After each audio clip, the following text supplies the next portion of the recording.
నమస్తే, welcome to our channel. నేను మీ Venkatesh. Welcome to our channel. వడ్లు కొనమని అన్నందుకు ఆర్టీసీ డ్రైవర్ ఉద్యోగం తీసేసే కాడికి వచ్చింది. కొరుట్ల ఎమ్మెల్యే సంజయ్ కుమార్ సంగతి డాక్టర్ సంజయ్ గారిది ఇట్లా నడుతుంది భాగవతం. ఇది సోషల్ మీడియాలో చాలా వైరల్ అవుతుంది. ఆయన నంబర్ దొరికింది కానీ పాపం ఆయన ఫోన్లో ఆడతలేదు డ్రైవర్ది. అయితే ఆయన జగిత్యాల లోకల్ అయినట. అక్కడ అసలు ఏం జరిగిందన్నది ఒకసారి తెలుసుకునే ప్రయత్నం చేద్దాం. ఒకసారి చూద్దాం. ఇది ఒకసారి చూడు. ఈయన ఏమంటాడు, బస్సులో అక్కడ పోతా ఉన్నాడు సంజయ్ కుమార్ను వడ్లూరు లక్ష్మణ్ డ్రైవర్ అక్కడ ధర్నా చేస్తూ ఉన్నారు. పెట్రోల్ డీజిల్ రేట్లు పెరిగినాయని చేస్తూ ఉన్నారు. తెలంగాణలోని జగిత్యాల జిల్లాలో ఒక సాదాసీదా ఆర్టీసీ బస్సు డ్రైవర్ అన్న మాటలు ఇప్పుడు రాష్ట్ర వ్యాప్తంగా సంచలనం సృష్టిస్తున్నాయి. కేవలం రైతుల కష్టాలను గుర్తు చేస్తూ మాట్లాడినందుకు జగిత్యాల డిపోకు చెందిన ఆర్టీసీ డ్రైవర్ అశోక్ తన జీవనోపాధిని కోల్పోవాల్సి వచ్చింది. ఈ ఘటన తెలంగాణ సమాజంలో పెద్ద ఎత్తున చర్చకు దారితీసింది. అసలు ఆ రోజు ఏం జరిగింది, డ్రైవర్ అశోక్ చేసిన తప్పేంటి, అధికారులు ఎందుకు అంత కఠిన నిర్ణయం తీసుకున్నారు అనే విషయాలు ఇప్పుడు అందరినీ కలిసివేస్తున్నాయి. జగిత్యాలలో పెట్రోల్ డీజిల్ ధరల పెంపునకు నిరసనగా కాంగ్రెస్ పార్టీకి చెందిన మంత్రి అడ్లూరు లక్ష్మణ్, స్థానిక ఎమ్మెల్యే స్థానిక ఎమ్మెల్యే ఎవరున్నారు సంజయ్ మరియు కీలక నాయకులు పెద్ద ఎత్తున ధర్నా కార్యక్రమాన్ని చేపట్టారు. ఈ సంజయ్ కుమార్ది మరి కాంగ్రెస్ కాదేమో కదా, కాంగ్రెస్ వాళ్ళతో ఎట్లా కూర్చున్నావు? నీ కాంగ్రెస్ కాదనేమో నువ్వు అక్కడ ఏ స్పీకర్ దగ్గర చెప్తావునో కోర్టుల దగ్గర చెప్తావునో. మరి నీ కాంగ్రెస్ కానప్పుడు నువ్వు కాంగ్రెస్ వాళ్ళతో ఎందుకు కూర్చున్నావు? కాంగ్రెస్ వాళ్ళతో ఏం పని నీకు? కొంచెమన్నా సిగ్గు ఉండాలి మాట్లాడటానికి. అసలు జనాలను పిచ్చోళ్ళని చేసుకుంటా జగిత్యాల జనాలను పిచ్చోని చేస్తున్నాడు. ఎమ్మెల్యేలు మరియు కీలక నాయకులు పెద్ద ఎత్తున ధర్నా కార్యక్రమం చేపట్టారు. ఈ కార్యక్రమంలో ఆర్టీసీ డ్రైవర్ అశోక్ ఎప్పటిలాగే తన బస్సును నడుపుకుంటూ ఆ మార్గంలో వచ్చారు. ధర్నా కారణంగా రోడ్డుపైకి ట్రాఫిక్ నిలిచిపోవడంతో అశోక్ తన బస్సును రోడ్డు పక్కన సురక్షితంగా నిలిపి ఉంచారు. ఆ సమయంలో ఎండ తీవ్రత ఎక్కువగా ఉండడంతో అక్కడ కొందరు మజ్జిగ ప్యాకెట్లు పంచుతున్నారు. డ్రైవింగ్ సీట్లో ఉన్న అశోక్ కూడా ఒక మజ్జిగ ప్యాకెట్ తీసుకున్నారు. అదే సమయంలో అక్కడ ధర్నాలో పాల్గొంటున్న వారిలో అశోక్ స్వగ్రామానికి చెందిన ఒక వ్యక్తి కనిపించారు. కుశల ప్రశ్నల అనంతరం అక్కడ ఏం జరుగుతుందని అశోక్ సదరు వ్యక్తిని ఆరా తీశారు. పెట్రోల్ డీజిల్ ధరల పెంపుపై కాంగ్రెస్ నాయకులు ఆందోళన చేస్తున్నారని ఆయన చెప్పడంతో పెట్రోల్ డీజిల్ ధరలపై కాంగ్రెస్ నాయకులు ఆందోళన చేస్తున్నారు అన్నట్టు. ఆందోళన చేస్తే మరి సంజయ్ కుమార్ది బీఆర్ఎస్ బీఆర్ఎస్లో ఉన్నా అని చెప్పుకుంటున్నావు కదా, కొంచెమన్నా సిగ్గు అనిపిస్తలేదా నీకు చెప్పుకుంటానికి? అట్లా అశోక్ చాలా సాధారణంగా స్పందించారు. పెట్రోల్ డీజిల్ రేట్ల గురించి తర్వాత కూడా ఆందోళన చేయొచ్చు, కానీ ప్రస్తుతం మార్కెట్లో వడ్లు మొక్కజొన్న కొనుగోలు కాక రైతులు తీవ్ర పరేషాన్ అవుతున్నారు. కాబట్టి ముందుగా వడ్లు కొనాలని, రైతుల సమస్యల గురించి మాట్లాడండి అని ఒక చిన్న సూచన అక్కడి నుంచి బస్సు తీసుకొని వెళ్ళిపోయారు. రైతుల ఆవేదన తెలియజేస్తూ మాట్లాడిన చిన్న మాటలే అశోక్ పాలెట శాపంగా మారాయి. ఈ విషయం కాస్త ఉన్నతాధికారుల వరకు చేరడంతో తీవ్ర కలకలం రేగింది. రాజకీయ నిరసనల వద్ద ప్రభుత్వ ఉద్యోగుల మాట్లాడడం క్రమశిక్షణ రాహిత్యం కిందకు వస్తుందని భావిస్తూ ఆర్టీసీ రీజనల్ మేనేజర్ ఆర్ఎం అత్యంత వేగంగా స్పందించారు. ఎందుకు స్పందించారు? ఇక ఎమ్మెల్యేట్ ఫోన్ చేస్తాడు. ఎమ్మెల్యేట్ ఫోన్ చేసిన తర్వాత మేము అధికారం ఉన్నట్టు కనబడుతుందా లేదా అని అన్నట్టున్నాడు. డ్రైవర్ అశోక్ను తక్షణమే విధుల నుంచి తొలగిస్తూ రిమూవల్ లెటర్ జారీ చేశారు. అంతేకాకుండా చుట్టుపక్కల ఉన్న 5 డిపోల పరిధిలో ఎక్కడ కూడా అశోక్ తిరిగి విధులు కేటాయించవద్దని స్పష్టమైన ఆదేశాలు జారీ చేశారు. దీంతో ఒక్కసారిగా అశోక్ ఉద్యోగం కోల్పోయి రోడ్డున పడ్డారు. ఈ అన్యాయమైన చర్యపై డ్రైవర్ అశోక్ మీడియా ముందు కన్నీటి పర్వంతమయ్యాడు. తాను ఒక రైతు బిడ్డనని, రైతుల కష్టాలు కల్లారా చూసి తట్టుకోలేక ఈ మాటలు అన్నానని ఆవేదన వ్యక్తం చేశారు. నేను ఏ రాజకీయ నాయకుడి పేరుతో ఎత్తలేదని, ఏ రాజకీయ నాయకుడు పేరు ఎత్తలేదని, ఆ రాజకీయ పార్టీ గురించి మాట్లాడలేదు, ఎవరిని వ్యక్తిగతంగా దూషించలేదు, కేవలం రైతుల పరిస్థితి ఘోరంగా ఉందని రోహిణి కార్తె వస్తోంది. ఒకవేళ వర్షాలు పడితే 6 నెలల నుంచి రైతుల పడ్డ కష్టమంతా బురద పాలవుతుందని మాత్రమే అన్నారు అని వాపోయారు. డిఎంను పిలిచి ఆర్ఎం నుంచి లెటర్ వచ్చిందని, ఇకపై ఉద్యోగానికి రావద్దని చెప్పినట్టు తన గుండె పగిలిపోయిందని అశోక్ కన్నీరు పెట్టుకున్నారు. కేవలం రైతుల పక్షాన మాట్లాడినందుకు ఒక సామాన్య కార్మికుడి పొట్టగొట్టడం ఎంతవరకు న్యాయం అంటూ ఇప్పుడు ప్రజలు విపక్షాలు సోషల్ మీడియాలో వేదికగా ప్రశ్నిస్తున్నాయని ఒక వార్త చూస్తూ ఉన్నాం. ఇది ఎంతవరకు న్యాయం చెప్పరు? ఇది నిజంగా ఇప్పుడు వర్షాల టైం అయింది, మీరు రోహిణి కార్తె వచ్చింది, వస్తూ ఉన్నది పక్క వర్షాలు. అసలు ఎప్పుడు ఏ వర్షం కొడుతుందో తెలియని పరిస్థితి, గాలి దుమారం రేపుతా ఉన్నది. ఎక్కడి వడ్ల బస్తాలు అక్కడనే ఉన్నాయి. అసలు ఇంకా కొనేటి చాలా ఉన్నాయి. ఒక్కడ లారీలు రాక రైతులు చాలా ఇబ్బంది పడుతూ ఉన్నారు. అది పట్టించుకోవాల్సింది పోయి కేంద్ర ప్రభుత్వం ఈయనట సంజయ్ కుమార్ అట పోరాటం చేస్తారట. కేంద్ర ప్రభుత్వం మీద పోరాటం చేయడానికి పోతా ఉన్నారు. ఇక్కడ ఉన్న వడ్లు కొనే దిక్కు లేదు, కానీ కేంద్ర ప్రభుత్వం మీద పోరాటం చేయడానికి పోతా ఉన్నారు. ఆయన మాటలు ఏదో ఒకసారి విందాం. అట్లా ఆయన ఏమన్నాడు? క్యాజువల్ అనే అన్నాడు. వాస్తవానికి ఏదో ఫ్రెండ్షిప్ లెక్కల ఫ్రెండ్తో మాట్లాడినట్టు మాట్లాడింది అంతే. హలో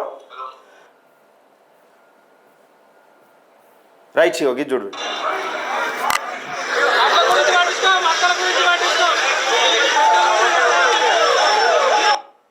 అర్థమైంది. దీన్ని వడ్ల గురించి పట్టించుకో, మక్కల గురించి పట్టించుకో, ఈ వీటి గురించి ఎప్పుడైనా మాట్లాడచ్చు కానీ అని అన్నాడు, ఓ మాట అన్నాడు. అది సోషల్ మీడియాలో తెగ చక్కర్లు కొడుతున్నారు. చక్కర్లు కొట్టింది బాగా వైరల్ అయిపోయింది. ఇక ఒక్కసారి మాట్లాడదని వస్తున్నాను మాకు ధర్నా నుంచి వస్తున్నాను. నేను ఆడ సైడ్కి ఆగినా అక్కడ మా ఊరు ఆయన ఉన్నట్టు మాట్లాడుతున్నాను. ఆయనతో క్యాజువల్గా మాట్లాడినా ఏం చేస్తుంది అని అడిగితే ఇక డీజిల్ పెట్రోల్ గురించి మాట్లాడుతున్నాను అంటే దాని గురించి కాబట్టి అడ్డు మొక్కల గురించి మాట్లాడారు అని చెప్పి చెప్పిన. అంతే తప్ప డ్రైవింగ్లో ఆగిన బండి ఆగిన డ్రైవింగ్లో ఉన్నా కానీ బండి పక్కకు ఆగిన అదే వాళ్ళు మధ్య ప్యాకెట్ ఇచ్చి తీసుకున్న తర్వాత ఏం చేస్తుంటారు అని అడిగారు. అడిగితే డీజిల్ గురించి పెట్రోల్ గురించి ధర్నా దొర ఎత్తున్నాం అనేసరికి దొరగారి ఈగో అట్ట అయిపోయింది. ఒకసారి ముఖం చూద్దాం దొరగారిది. ఇలా ఇంకో వీడియోలు ఉంటుంది. అయితే కలవకుండా మన ఈయన డాక్టర్ సంజయ్ కుమార్ గారు ఇట్లా తలకాయ కిందికేసిండు ఒకటే దెబ్బకు. అంత హీగో అట్ట అయిపోయింది అన్నట్టు. ఉద్యోగం తీసేస్తారు ఈయన. ఇంత దారుణం. అసలు ఈయన ఫోన్ చేస్తే లావాడతలేడు కానీ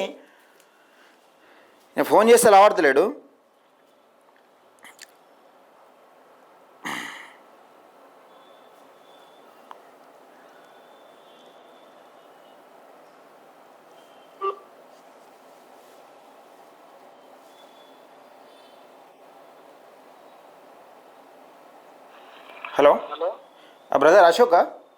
అవునండి, నేను టీఎంఆర్ న్యూస్ ఛానల్ నుంచి మాట్లాడుతున్నా. చెప్పండి. ఏమైంది బ్రదరు? ఎమ్మెల్యేని ఏమన్నా అన్నారా లేకపోతే ఎట్లా మీ ఉద్యోగం తీసేసిరా? ఎవరిని మళ్ళీ అక్కడ వాళ్ళు నిన్న ధర్మ చేశారు కదా. అవును.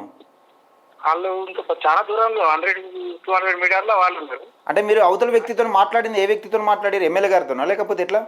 ఎమ్మెల్యే కాదు, ఎవరు కాదు, మా ఊరు ఇంతకుముందు ఆయన మండల ప్రెసిడెంట్ ఇంతకుముందు.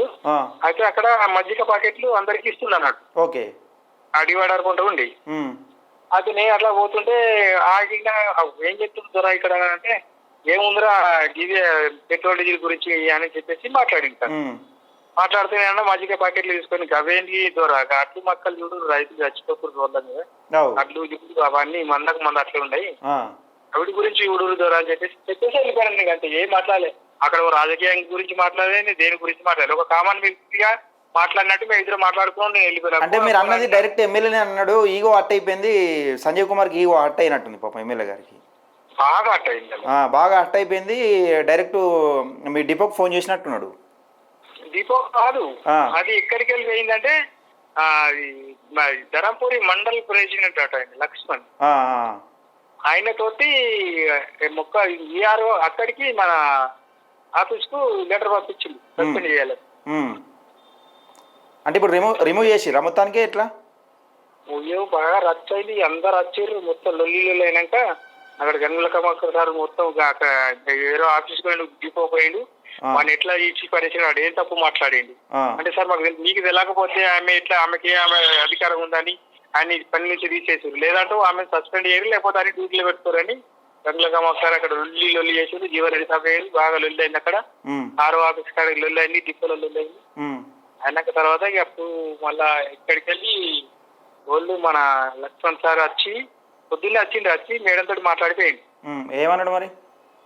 మేడం ఇది బాగా రచ్చ అయ్యేటట్లున్నది, అనవసరంగా నీ గెలికినాం కానీ అసలు కాదు, అది కామన్ మీగా మాట్లాడిండు అని డ్యూటీలో తీసుకోరని చెప్పేసి వెళ్ళిపోయింది.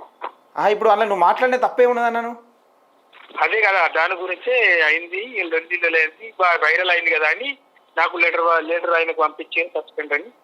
అంటే నేను ఏం చేసి తప్పు చేసిన సస్పెండ్ అని పంపించినావు, చంపిండా, మర్డర్ చేసిన, యాక్సిడెంట్ ఏం చేసినా నేను సస్పెండ్ చేసిన మాట్లాడితే అదేదో ఆరో ఆఫీస్ పోయి మాట్లాడుకోపోండి మాకు తెలియదని అంటే ఇక సరే అని చెప్పేసి చక్కగా జీవరెడ్డి సార్ దగ్గరికి అయినాక నేను చూసుకుంటా అని చెప్పేసి కరిమారు పోయింది. ఎక్కడికో రచ్చ చేసిన వాళ్ళు ఈ సాయంత్రం కూడా ఫోన్ చేసి వచ్చి సంతకం పెట్టి రేపు నుంచి డ్యూటీకి అని చెప్పేసి మాట్లాడి ఇప్పుడైతే ఓకే కదా? ఇక ఓకే. సరే బ్రదర్, వీళ్ళకు గంత ఈగో ఉంటే వడ్లు కొనాలి, ఈ తెలివి ఉంటే వడ్లు కొని చూపెట్టాలి. వడ్లు కొని చూపెట్టాలి కానీ వీళ్ళు ఈ గింత ఉద్యోగాలు తీసేస్తామంటే అధికారం ఇలకాలం ఉంటుంది అనుకుంటున్నారు. రోడ్ కొంట ఎంతమంది రైతులు ధర్నాలు చేస్తుర్రు, ఎన్ని కళ్ళాల ఏడుచుకుంటూ ఊపుకుంటుర్రు, అవన్నీ నేను రోజు విలేజ్ బస్ పట్టుకుని పోతా కదా రోజు. నేను అవునవును పోయిన రూట్లలో నాకు రోజు నడుస్తూనే ఉంటాయి. ఓకే. సరే ఓకే బ్రదర్. అదేదో చూడలేక నేనే క్యాజువల్ గా మాట్లాడా ఆయనతో. అంటే నువ్వు ఎవరిని ఉద్దేశించి మాట్లాడలేదు, అసలు ఎమ్మెల్యే గారు కూడా ఉద్దేశించి మాట్లాడలేదు, ఫ్రెండ్తోని క్యాజువల్గా మాట్లాడితే అది క్యాజువల్ గా మాట్లాడారు. ఈ గవర్నమెంట్ నువ్వు ఈ పార్టీలో తీయలే, ఎవరు తీయలే, ఎవరితోటి మాట్లాడలేదు, క్యాజువల్ గా మాట్లాడుకున్నాం మేము. అదే నీ మాట్లాడింది మంచిగా అంత మంచిగా లైవ్ కనబడుతుంది కదా. ఓకే, అదే తప్పు కాదు. అగ్ని మొక్కలు చూసుకోవాలి ఫస్ట్, గవర్నెన్స్ డీజిల్ పెట్రోల్ తర్వాత కూడా చూసుకోవచ్చు, దాని గురించి అనుకుంటే మాట్లాడుకుంటే వెళ్ళిపోయాను. సరే okay brother, okay, thank you. ఇది జరిగింది. ఆయన మాట్లాడింది ఏం లేదట పాపం. ఆయన అంటే వాళ్ళ ఫ్రెండ్ ఎవరో ఉన్నారట, ఈ అడ్లు మొక్కలు ఫస్ట్ చూసుకోరు ఎక్కడెక్కడనే ఉన్నాయని మాట్లాడినందుకు ఏది ధర్మపురి మండలాధ్యక్షుని ఈగో అట్ట అయిపోయిందట పాపం. ఈగో అట్ట అయిపోయి వాడిని ఎట్లుస్తారు అది ఇది అని తీసేసిరట. ఇప్పుడు మళ్ళీ రచ్చరచ్చ అవుట్లో సోషల్ మీడియా వైరల్ అవుట్లా ఇబ్బంది అయితే అంటే జాగ్రత్తగా ఉండాలి. అధికారం మనది ఉన్నది, ఎవరు పడితే దాన్ని వీగేస్తామంటే అట్లా కలవదు. అట్లా ఉద్యోగాలు చేసేవాళ్ళు అందరూ డబ్బులున్న వాళ్ళు ఉద్యోగాలు చేయరు, పేదోడే చేస్తారు. ఈ ఆర్టీసీ డ్రైవర్ దగ్గర ఏమున్నది, ఆయన మాట్లాడే దానిలో తప్పే ఉన్నది. దయచేసి ఇది మిత్రులారా జరిగింది. మరి సంజయ్ కుమార్ గారు కొంచెం ఈగో మీద బాగా అట్టయినట్టున్నది. అట్లయితే అట్లా కలవదు అది. దయచేసి ఈ వీడియోని ఎక్కువ మంది షేర్ చేసే ప్రయత్నం చేయండి, లైక్ చేయండి, మన ఛానల్ సబ్స్క్రైబ్ చేసుకోండి.